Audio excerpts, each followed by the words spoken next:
दोस्तों, मेघनाथ जैसा पुत्र ईश्वर सबको दे, मेघनाथ पितृभक्त पुत्र था। उसे यह पता था कि राम स्वयं भगवान है, फिर भी उसने पिता का साथ नहीं छोड़ा।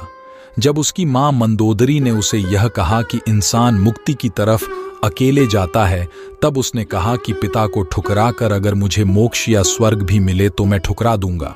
जब मेघनाद युद्ध में उतरा, पहले दिन के युद्ध में उसने सुग्रीव की पूरी सेना को हिला डाला। राम और लक्ष्मण भी उसकी मायावी शक्ति के सामने बेबस हो चले थे, क्योंकि उसने अपनी कुलदेवी का यज्ञ प्रारंभ करके ही युद्ध घोष किया था, जिसके प्रभाव से उसका रथ अदृश्य हो जाता था। मौका पाकर उसने राम और लक्ष्मण पर नागपाश का प्रयोग किया और दोनों को मूर्छित कर दिया। नागपाश से मूर्छित व्यक्ति अगले दिन का सूरज नहीं देख सकता था। तब हनुमान जी तुरंत गरुड़ भगवान के पास गए और उन्हें लेकर आए। गरुड़ध्वज को देख नाग भयभीत हो गए तथा उन्होंने राम तथा लक्ष्मण को मुक्त कर दिया तथा उनकी मूर्छा टूटी। श्री राम ने मेघनाद की एक भुजा को बाण के द्वारा मेघनाद के महल में पहुंचा दिया।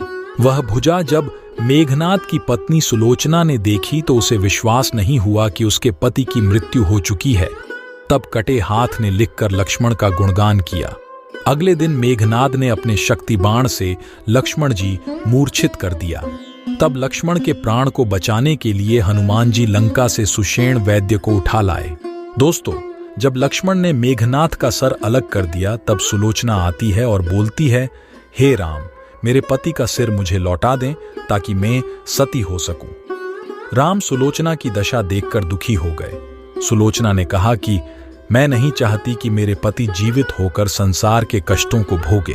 मेरे लिए सौभाग्य की बात है कि आपके दर्शन हो गए, मेरा जन्म सार्थक हो गया। राम के कहने पर सुग्रीव मेघनाद का सिर ले आए, लेकिन उनके मन में यह आशंका थी कि मेघनाद के कटे हाथ ने लक्ष्मण का गुणगान कैसे किया। सुग्रीव से रहा नहीं गया और उन्होंने कहा, मैं सुलोचना की बात को तभी सच मानूंगा जब यह नरमुंड हंसेगा। सुलोचना के सतीत्व की यह बहुत बड़ी परीक्षा थी।